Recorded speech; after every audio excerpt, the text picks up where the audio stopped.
Welcome back this channel. ಅಧ್ಯಾಯ 7, ಭಾರತದ ಮೇಲೆ ವಿದೇಶಿಯರ ದಾಳಿಗಳು. ನಾವು ಈ ವಿಡಿಯೋದಲ್ಲಿ ತಿಳಿದುಕೊಳ್ಳುವ ಪ್ರಮುಖವಾದ ವಿಷಯಗಳೆಂದರೆ ಭಾರತದ ಮೇಲೆ ವಿದೇಶಿಯರ ದಾಳಿಗಳಲ್ಲಿ ಪರ್ಷಿಯನ್ನರ ದಾಳಿ, ಈ ಪರ್ಷಿಯನ್ನರ ದಾಳಿಗೆ ಪ್ರಮುಖವಾದಂತಹ ಕಾರಣಗಳು, ಈ ಪರ್ಷಿಯನ್ ದಾಳಿಯಿಂದ ಭಾರತದ ಮೇಲಾದಂತಹ ಪರಿಣಾಮಗಳು, ಅಲೆಕ್ಸಾಂಡರ್ನ ದಂಡಯಾತ್ರೆಗಳು, ಈ ಅಲೆಕ್ಸಾಂಡರನು ಭಾರತದಲ್ಲಿ ಕೈಗೊಂಡಂತಹ ಪ್ರಮುಖವಾದ ದಂಡಯಾತ್ರೆಗಳ ಬಗ್ಗೆ ತಿಳಿದುಕೊಳ್ಳೋಣ. ಪರ್ಷಿಯನ್ನರ ದಾಳಿಗೆ ಕಾರಣಗಳು: ಗಂಗಾಬೈಲಿನಲ್ಲಿ ಮಗಧ ಸಾಮ್ರಾಜ್ಯ ಉನ್ನತಿ ಹೊಂದುತ್ತಿದ್ದ ಕಾಲದಲ್ಲಿ ಸಿಂಧೂ ಮತ್ತು ಪಂಜಾಬ್ ಪ್ರದೇಶಗಳು ವಿದೇಶಿಯರ ಆಕ್ರಮಣಕ್ಕೆ ಒಳಗಾದವು. ವಾಯವ್ಯ ಭಾರತದಲ್ಲಿ ಸಣ್ಣ ಸಂಸ್ಥಾನಗಳಾದಂತಹ ಕಾಂಬೋಜ ಮತ್ತು ಗಾಂಧಾರ ಈ ಪ್ರದೇಶವನ್ನು ಒಂದುಗೂಡಿಸಲು ಯಾವುದೇ ಒಂದು ಪ್ರಬಲವಾದ ಸಾಮ್ರಾಜ್ಯವಿರಲಿಲ್ಲ. ಈ ಪಂಜಾಬ್ ಪ್ರದೇಶವು ಹೆಚ್ಚು ಫಲವತ್ತತೆಯಿಂದ ಕೂಡಿದ್ದು ಸಮೃದ್ಧವಾದಂತಹ ಒಂದು ಪ್ರದೇಶ ಈ ಪಂಜಾಬ್ ಪ್ರದೇಶ. ಭಾರತವನ್ನ ಹಿಂದೂ ಕುಶ್ ಪರ್ವತಗಳ ಮೂಲಕ ಸುಲಭವಾಗಿ ಪ್ರವೇಶಿಸಬಹುದಾಗಿದೆ. ಇವು ಪರ್ಷಿಯನ್ನರ ದಾಳಿಗೆ ಪ್ರಮುಖವಾದಂತಹ ಕಾರಣಗಳು. ಸಾಮಾನ್ಯ ಶಕ ಪೂರ್ವ 6ನೇ ಶತಮಾನದ ಮಧ್ಯಭಾಗದಲ್ಲಿ ಸೈರಸ್ ಪರ್ಷಿಯಾ ದೇಶವನ್ನೆಲ್ಲ ಗೆದ್ದು ಒಂದುಗೂಡಿಸಿ ಅಕೆಮೇನಿಯನ್ ಸಾಮ್ರಾಜ್ಯವನ್ನ ಸ್ಥಾಪಿಸಿದನು. ಭಾರತದ ವಾಯವ್ಯ ಗಡಿ ಪ್ರದೇಶವನ್ನ ನೀವು ಈ ಮ್ಯಾಪ್ ಅಲ್ಲಿ ಗುರುತಿಸಬಹುದು. ಭಾರತದ ವಾಯವ್ಯ ಗಡಿ ಪ್ರದೇಶವನ್ನ ತನ್ನ ಸಾಮ್ರಾಜ್ಯಕ್ಕೆ ಸೇರಿಸಿಕೊಂಡನು. ಡೇರಿಯಸ್ನ ಕಾಲದಲ್ಲಿ ಪರ್ಷಿಯನ್ ಸಾಮ್ರಾಜ್ಯವು ನೈಲ್ ನದಿಯಿಂದ ಸಿಂಧೂ ನದಿಯವರೆಗೆ ವಿಸ್ತರಿಸಿತ್ತು. ಭಾರತದ ವಾಯವ್ಯ ಭಾಗ ಡೇರಿಯಸ್ನ ಸಾಮ್ರಾಜ್ಯದ 20ನೇ ಪ್ರಾಂತ್ಯವಾಗಿತ್ತು. ಈ ಪ್ರದೇಶವು ಆತನಿಗೆ ಹೆಚ್ಚಿನ ಆದಾಯವನ್ನ ನೀಡಿತು. ಈ ಪರ್ಷಿಯನ್ನರ ದಾಳಿಯಿಂದ ಭಾರತದ ಮೇಲಾದಂತಹ ಪ್ರಭಾವವೆಂದರೆ, ಮೊದಲನೇದಾಗಿ ಪರ್ಷಿಯಾ ಮತ್ತು ಭಾರತದ ನಡುವೆ ವ್ಯಾಪಾರ ಸಂಪರ್ಕ ಬೆಳೆಯಿತು. ನೆಕ್ಸ್ಟ್ ಎರಡನೇದು ಖರೋಷ್ಠಿ ಲಿಪಿಯ ಬಳಕೆಯನ್ನ ನಾವು ಪರ್ಷಿಯಾದ ಪ್ರಭಾವದಿಂದ ಪಡೆದುಕೊಂಡಿದ್ದು. ಇದನ್ನ ಈ ಖರೋಷ್ಠಿ ಲಿಪಿಯನ್ನ ಬಲದಿಂದ ಎಡಕ್ಕೆ ಬರೆಯಲಾಗುತ್ತದೆ. ಮೂರನೆಯದಾಗಿ ಇರಾನಿಯನ್ ಇನ್ಫ್ಲುಯೆನ್ಸ್ ಆನ್ ಆರ್ಕಿಟೆಕ್ಚರ್. ಪರ್ಷಿಯಾದಿಂದ ನಮಗೆ ವಾಸ್ತುಶಿಲ್ಪದಲ್ಲೂ ಸಹ ಪ್ರಭಾವ ಬೀರಿದೆ. ಉದಾಹರಣೆಗೆ ಅಶೋಕನ ಸ್ತಂಭ ಶಾಸನಗಳಲ್ಲಿ ಮತ್ತು ಅಶೋಕನ ಬಂಡೆಗಲ್ಲು ಶಾಸನದಲ್ಲಿ. Next one Ashoka bell shape capital Iranian influence. ಧೈರ್ಯ ಸಾಹಸದಿಂದ ಹೋರಾಡುವುದನ್ನು ಕಲಿಸಿದಂತಹ ಅಲೆಕ್ಸಾಂಡರ್ ಸಾಯುವಾಗ ಪ್ರೀತಿಯಿಂದ ಬಾಳಿ ಬದುಕುವುದನ್ನು ಸಹ ಕಲಿಸಿದಂತಹ ಅಲೆಕ್ಸಾಂಡರ್ನ ಬಗ್ಗೆ ತಿಳಿದುಕೊಳ್ಳೋಣ. ಈ ಅಲೆಕ್ಸಾಂಡರ್ನ ಕಾಲಾವಧಿಯು ಸಾಮಾನ್ಯ ಶಕ ಪೂರ್ವ 356ರಿಂದ 323. ಈ ಅಲೆಕ್ಸಾಂಡರ್ನು ಮ್ಯಾಸಿಡೋನಿಯಾದ ದೊರೆ. ಈತನ ತಂದೆ 2ನೇ ಫಿಲಿಪ್ ಗ್ರೀಸಿನ ವಿಶ್ವವಿಖ್ಯಾತ ತತ್ವಜ್ಞಾನಿ ಹಾಗೂ ರಾಜ್ಯಶಾಸ್ತ್ರದ ಪಿತಾಮಹನಾದಂತಹ ಅರಿಸ್ಟಾಟಲ್ ಈತನ ಗುರು. ಈ ಅಲೆಕ್ಸಾಂಡರ್ನು ಹರ್ಕ್ಯುಲಸ್, ಸೈರಸ್ ಮುಂತಾದ ಸಾಹಸಿಗಳ ಜೀವನ ಚರಿತ್ರೆಯಿಂದ ಪ್ರಭಾವಿತನಾಗಿದ್ದನು. ಪರ್ಷಿಯಾ ಸಾಮ್ರಾಜ್ಯವನ್ನು ಸೋಲಿಸಿ ಭಾರತದವರೆಗೂ ದಂಡೆತ್ತಿ ಬಂದಂತಹ ಮಹಾನ್ ನಾಯಕ. ಅಲೆಕ್ಸಾಂಡರ್ನು ತನ್ನ 13ನೇ ವಯಸ್ಸಿನಲ್ಲಿ ಒಂದು ಕೆರಳಿದ ಕುದುರೆಯನ್ನು ಕಟ್ಟಿಹಾಕಿ ತನ್ನ ತಂದೆಯಿಂದ ಶಹಬ್ಬಾಸ್ ಗಿರಿಯನ್ನು ಪಡೆದುಕೊಂಡ. ಆಗ ಅವನ ತಂದೆ ಅಲೆಕ್ಸಾಂಡರ್ನಿಗೆ ಹೇಳ್ತಾರೆ, ನಿನ್ನ ಶೌರ್ಯಕ್ಕೆ ಈ ಮ್ಯಾಸಿಡೋನಿಯಾ ಸಾಮ್ರಾಜ್ಯ ಸಾಕಾಗುವುದಿಲ್ಲ ಎಂದು ಹೇಳಿದರು. ಆಗ ಅಲೆಕ್ಸಾಂಡರ್ನಿಗೆ ಹೇಗೆ ಪೃಥ್ವಿಯ ಮೇಲೆ ಇಬ್ಬರು ಸೂರ್ಯರು ಉದಯಿಸಲು ಸಾಧ್ಯವಿಲ್ಲವೋ ಅದೇ ರೀತಿ ಈ ಪೃಥ್ವಿಯ ಮೇಲೆ ಇಬ್ಬರು ಸಾಮ್ರಾಟರಿರಲು ಸಾಧ್ಯವಿಲ್ಲ. ಒಬ್ಬನೇ ಸಾಮ್ರಾಟನಿರಬೇಕು, ಅದು ನಾನೇ ಆಗಿರಬೇಕು ಎಂಬಂತಹ ಆಸೆ ಹುಟ್ಟಿತು. ಈ ರೀತಿ ಅವನ ಮನಸ್ಸಲ್ಲಿ ಜಗತ್ತನ್ನೇ ಗೆಲ್ಲಬೇಕು ಎಂಬ ಕನಸು ಮೊಳಕೆ ಒಡೆಯಿತು. ಸಾಮಾನ್ಯ ಶಕ ಪೂರ್ವ 336ರಲ್ಲಿ 2ನೇ ಫಿಲಿಪ್ಪನ ಮರಣದ ನಂತರ ಈ ಅಲೆಕ್ಸಾಂಡರ್ನು ಮ್ಯಾಸಿಡೋನಿಯಾದ ದೊರೆಯಾದನು. ತದನಂತರದಲ್ಲಿ ಆತ ಗ್ರೀಸಿನಲ್ಲಿ ಸುಭದ್ರವಾದಂತಹ ಆಡಳಿತವನ್ನು ಸ್ಥಾಪಿಸಿ ತನ್ನ ಜೀವನದ ಮಹತ್ವಾಕಾಂಕ್ಷೆಯನ್ನು ಸಾಧಿಸಲು ಸಂಕಲ್ಪವನ್ನ ಮಾಡ್ತಾನೆ.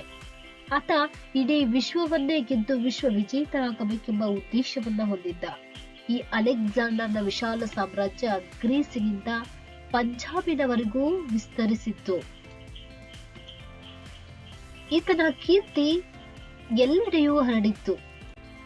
ಅಲೆಕ್ಸಾಂಡರನು ಸಾಮಾನ್ಯ ಶಕ ಪೂರ್ವ 334ರಲ್ಲಿ ಸುಸಜ್ಜಿತ ಸೇನೆಯೊಂದಿಗೆ ಪರ್ಷಿಯನ್ ಸಾಮ್ರಾಜ್ಯದ ಮೇಲೆ ದಾಳಿ ಮಾಡಿದನು.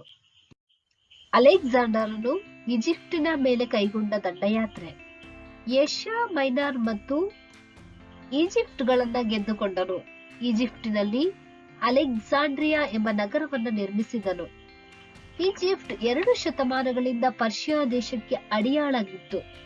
ಅಲೆಕ್ಸಾಂಡರ್ನನ್ನು ಜನ ಹರ್ಷದಿಂದ ಗೌರವಿಸಿದರು. ಅನೇಕ ಶತಮಾನಗಳವರೆಗೆ ಇದು ಗ್ರೀಕರ ವಾಣಿಜ್ಯ ಮತ್ತು ನಾಗರಿಕತೆಯ ಕೇಂದ್ರವಾಯಿತು. ಸಾಮಾನ್ಯ ಶಕ ಪೂರ್ವ 331ರಲ್ಲಿ ನಡೆದಂತಹ ಅರಾಬಲ ಕದನದಲ್ಲಿ 3ನೇ ಡೇರಿಯಸ್ನನ್ನು ಸೋಲಿಸಿದನು. ಪರ್ಷಿಯಾದ ರಾಜಧಾನಿ ಸೂಸಾ ನಗರವನ್ನು ಹೊಕ್ಕು ಅಲ್ಲಿಯ ಐಶ್ವರ್ಯವನ್ನು ಕೊಳ್ಳೆ ಹೊಡೆದನು. ಸಾಮಾನ್ಯ ಶಕ ಪೂರ್ವ 330ರಲ್ಲಿ ತಾನೇ ಪರ್ಷಿಯಾದ ಸಾಮ್ರಾಟ ಎಂದು ಘೋಷಿಸಿಕೊಂಡನು. ಪರ್ಷಿಯಾದ ಸೂಸಾ, ಪರ್ಸಪೋಲಿಸ್, ಏಕ್ಪಟಾಣ ಮೊದಲಾದ ನಗರಗಳನ್ನು ವಶಪಡಿಸಿಕೊಂಡನು. ನಂತರದಲ್ಲಿ ಅಲೆಕ್ಸಾಂಡರ್ನು ಬೆಬಲೋನಿಯವನ್ನ ಆಕ್ರಮಿಸಿ ವಶಪಡಿಸಿಕೊಂಡನು. ಅಲೆಕ್ಸಾಂಡರ್ ಭಾರತದ ಮೇಲೆ ದಾಳಿ ಮಾಡಲು ಪ್ರಮುಖ ಕಾರಣವೆಂದಾಗ ಇತಿಹಾಸದ ಪಿತಾಮಹನಾದಂತಹ ಹೆರೋಡಟಸ್ನು ತನ್ನ ಕೃತಿಗಳಲ್ಲಿ ಭಾರತದಲ್ಲಿ ಇರುವ ಸಂಪತ್ತಿನ ಬಗ್ಗೆ ಉಲ್ಲೇಖವನ್ನ ಮಾಡಿದ್ದ. ಇದರ ಬಗ್ಗೆ ತಿಳಿದಂತಹ ಅಲೆಕ್ಸಾಂಡರ್ನು ಭಾರತದ ಮೇಲೆ ದಂಡೆತ್ತಿ ಬಂದ.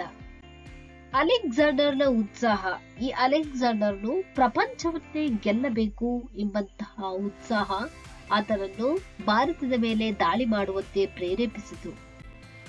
ಅಲೆಕ್ಸಾಂಡರ್ನ ಹಿಂದೂಸ್ತಾನದ ಮೇಲೆ ದಂಡಯಾತ್ರೆಗಳು.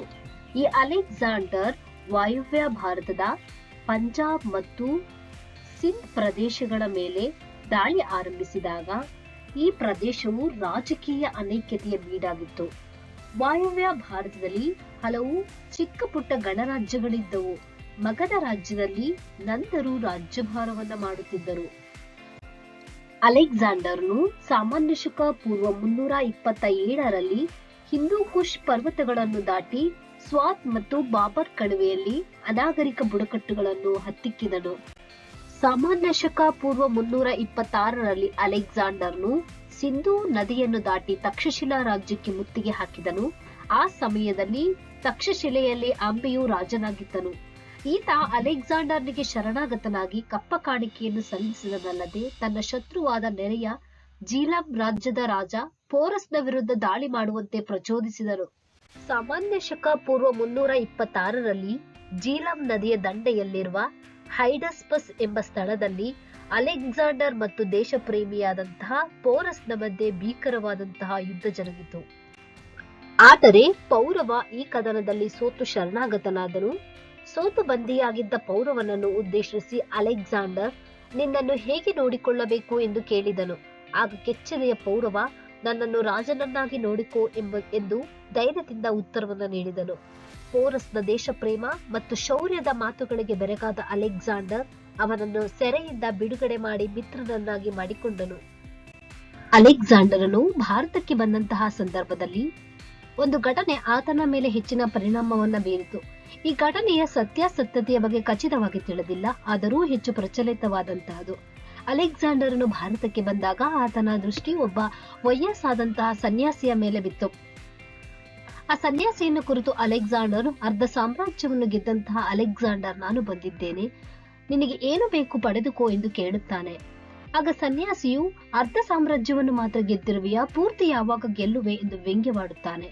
ಈಗೋ ನೋಡು, ನಾನು ಪೂರ್ತಿ ಸಾಮ್ರಾಜ್ಯವನ್ನೇ ಗೆದ್ದಿದ್ದೇನೆ ಎಂದು ಹೇಳುತ್ತಾನೆ.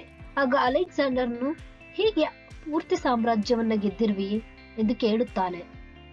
ಆಗ ಸನ್ಯಾಸಿಯು, ಇಡೀ ಪ್ರಪಂಚವನ್ನು ಸೃಷ್ಟಿಸಿದವನು ಆ ಭಗವಂತ, ಆತನಲ್ಲಿ ಕೇಳಿದೆ, ಆತ ಕೊಟ್ಟು ಬಿಟ್ಟ ಎಂದು ಹೇಳುತ್ತಾನೆ. ಈ ಘಟನೆಯಿಂದ ಪ್ರಭಾವಿತನಾದಂತಹ ಅಲೆಕ್ಸಾಂಡರ್ನು ಆತ ಮರಣ ಹೊಂದಿದ ಮೇಲೆ ತನ್ನ ಸೈನಿಕರಿಗೆ ಹೀಗೆ ಆದೇಶವನ್ನ ಮಾಡುತ್ತಾನೆ. ತಾನು ಮರಣ ಹೊಂದಿದ ಮೇಲೆ ತನ್ನ ಕೈಗಳನ್ನು ಆಕಾಶದ ಮೇಲಕ್ಕೆತ್ತಿ ಹೂಳಬೇಕು ಎಂದು ಹೇಳುತ್ತಾನೆ.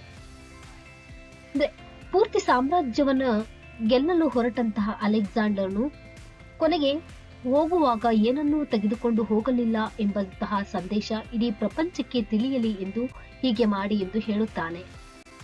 ಈ ಮ್ಯಾಪ್ನಲ್ಲಿ ನೀವು ಗುರುತಿಸಬಹುದಾಗಿದೆ ಅಲೆಕ್ಸಾಂಡರ್ನ ಯುದ್ಧಗಳು ಮತ್ತು ಆತನ ಮಾರ್ಗವನ್ನ ಈ ಮ್ಯಾಪ್ನಲ್ಲಿ ಗುರುತಿಸಬಹುದು.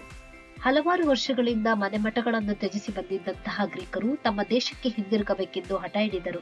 ಆಗ ಅನಿವಾರ್ಯವಾಗಿ ಅಲೆಕ್ಸಾಂಡರ್ ಭಾರತದ ದಂಡಯಾತ್ರೆಯನ್ನು 19 ತಿಂಗಳಿಗೆ ಮೊಟಕುಗೊಳಿಸಿ ಸಾಮಾನ್ಯ ಶಕ ಪೂರ್ವ 325ರಲ್ಲಿ ಸ್ವದೇಶಕ್ಕೆ ಪ್ರಯಾಣ ಬೆಳೆಸಿದನು.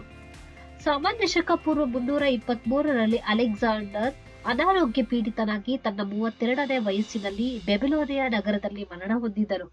ಈ ಗ್ರೀಕರ ದಾಳಿಯಿಂದ ಭಾರತ ಮತ್ತು ಪಾಶ್ಚಿಮಾತ್ಯ ದೇಶಗಳೊಂದಿಗೆ ವ್ಯಾಪಾರ ಸಂಪರ್ಕ ಬೆಳೆಯಿತು. ಈ ವ್ಯಾಪಾರ ಸಂಪರ್ಕ ಮುಂದೆ ಸಾಂಸ್ಕೃತಿಕ ಪ್ರಸಾರಕ್ಕೆ ನಾಂದಿಯಾಯಿತು. ಕಲೆ, ವಾಸ್ತುಶಿಲ್ಪ, ಮೂರ್ತಿಶಿಲ್ಪ, ನಾಟಕ, ಸಾಹಿತ್ಯ, ನಾಣ್ಯಟಂಕಿಸುವುದು, ಕುಶಾನರ ಕಾಲದಲ್ಲಿ ಭಾರತ ಮತ್ತು ಗ್ರೀಕ್ ಕಲೆಯ ಸಮ್ಮಿಶ್ರಣದಿಂದ ಗಾಂಧಾರ ಕಲೆ ಎಂಬ ನೂತನ ಕಲಾಶೈಲಿ ಅಸ್ತಿತ್ವಕ್ಕೆ ಬಂದಿತು. ಒಟ್ಟಿನಲ್ಲಿ ಅಲೆಕ್ಸಾಂಡರ್ನ ದಂಡಯಾತ್ರೆ ರಾಜಕೀಯವಾಗಿ ಪರಿಣಾಮವಿಲ್ಲದ ದಿಗ್ವಿಜಯವಾದರೂ ಸಾಂಸ್ಕೃತಿಕವಾಗಿ ಭಾರತದ ಮೇಲೆ ಉಂಟಾಗಿ ಅದರ ಪರಿಣಾಮಗಳು ಮಹತ್ತರವಾಗಿವೆ.